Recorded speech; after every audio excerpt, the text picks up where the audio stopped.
अस्सलाम वालेकुम दोस्तों, वेलकम बैक। उम्मीद है आप सब लोग हैरी से होंगे।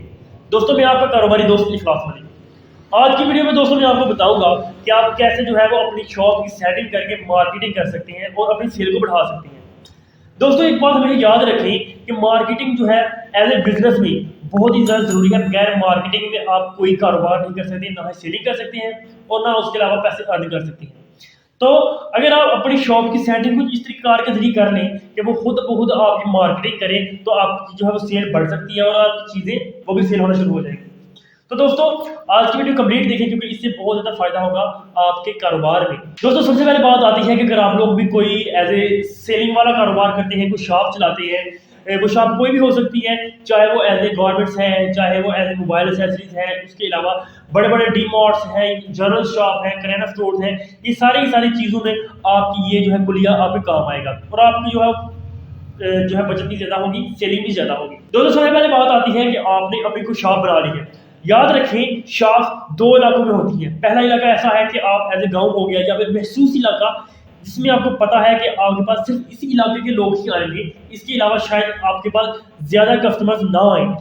दूसरी बात होती है ऐसी जगह पर शॉप जहां पर ऐसे लोग आते हैं जो कि शायद एक मरतबा आए और दूसरी मरतबा ना आए, यानी कि कोई ऐसा रोड, कोई ऐसा इलाका जहां से लोग गुजरते हुए आपकी शॉप पर आएंगे और आपसे चीजें बाय करेंगे। अगर आप पहली बात में यानी कि पहली वाली शॉप है जो कि आप किसी महसूस इलाके में है जहाँ पर सिर्फ महसूस लोग आएंगे, उसमें यह होता है कि आपने शॉप चला ली, स्टार्टिंग में आपने मार्केटिंग कर ली, उसके बाद लोगों को पता चल जाएगा कि आपकी शॉप यहाँ पर मौजूद है, वहां से ये चीजें दस्तयाब हैं, ठीक है। और दूसरी जो शॉप होती है जिसमें आप गुजरते हुए लोग सिर्फ आएंगे, उसमें अच्छी मार्केटिंग की जरूरत होती है।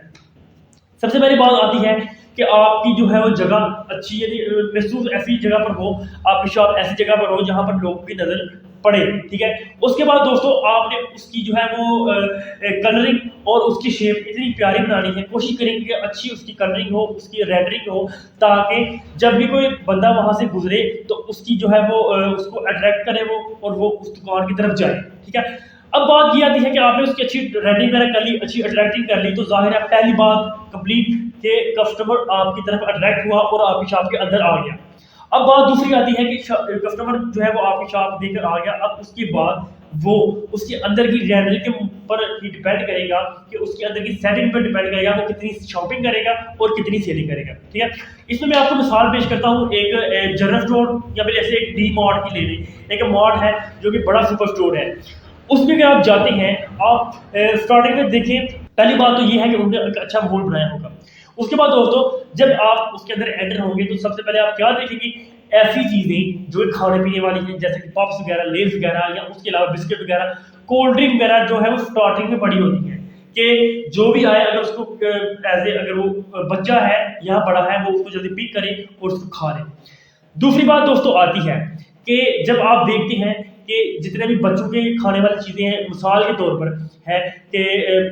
जो बिस्किट वगैरह है, जो लेस वगैरह है, वो हमेशा आपको नीचे वाले खानों में यानी कि इतनी इतनी रेंज में आपको वो सारी चीज़ें पड़ी होगी। वो क्यों है कि जब भी कोई बच्चा उनके साथ अपनी फैमिली के साथ या फिर वो आए तो उसकी अप्रोच आसानी से हो, क्योंकि बच्चे जो होते हैं वो चीज़ें उनको जब वो देखते हैं, चीज़ पिक करते हैं, उसको उठा लेते हैं और इस्तेमाल कर लेते हैं, ठीक है। इस प्रकार के जरिए भी आप अपनी मार्केटिंग अच्छी करें, क्योंकि आपने देखना है कि आपके स्टोर में या फिर आपकी शॉप में किस टाइप के लोग आते हैं, फिर आपने उनकी सहूलत के मुताबिक वो चीज़ें जो है वो रेडी करनी है, ठीक है। अब दूसरी बात ये होगी कि आपने उसकी जो है वो मेयार के मुताबिक उनकी अप्रोच में वो चीज़ें रखनी है ताकि वो उनको उठा ले, ठीक है, और जल्द से जल्द आपकी चीज़ें बचे।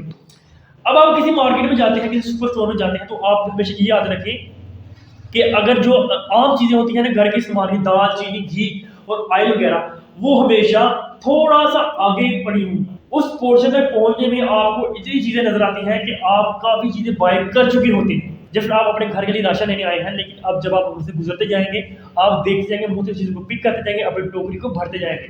और लास्ट तक यानी कि अपनी दाल चीनी तक पहुंचने के तक आप काफी चीजें बाय कर चुके होंगे।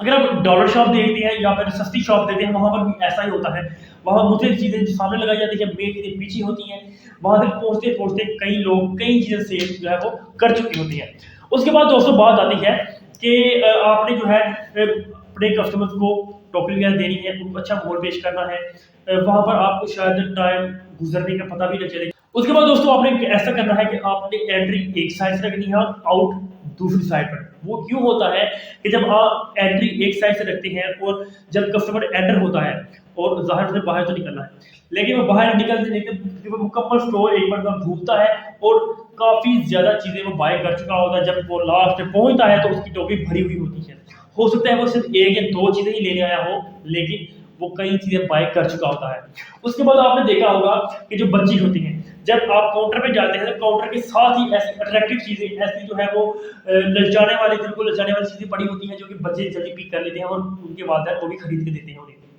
तो अगर आप कोई भी शॉप चलाते हैं, चाहे वो एज ए स्टोर्स हैं, जनरल स्टोर्स हैं, उसके अलावा है मार्केटिंग है, गारमेंट्स हैं या फिर उसके फैशन के हिसाब से, तो फिर उसकी आपने सेटिंग ऐसी करनी है कि आपकी चीज़ ज़्यादा बिके, ज़्यादा दिखे। हमेशा याद रखें जो दिखता है वही बिकता है, कि जो चीज़ आपके सामने पड़ी होगी वही ज़्यादा सेल होगी, जो कि पीछे होगी वो ज़्यादा सेल नहीं होगी, क्योंकि उस तक जो है आपकी कस्टमर की अप्रोच जो है वो ज़्यादा नहीं होगी। आप देखिए जब भी आप देखते हैं किसी शॉप पे जाते हैं कपड़े लेने, तो वही चीज़ें ज़्यादा सेल होती हैं जो कि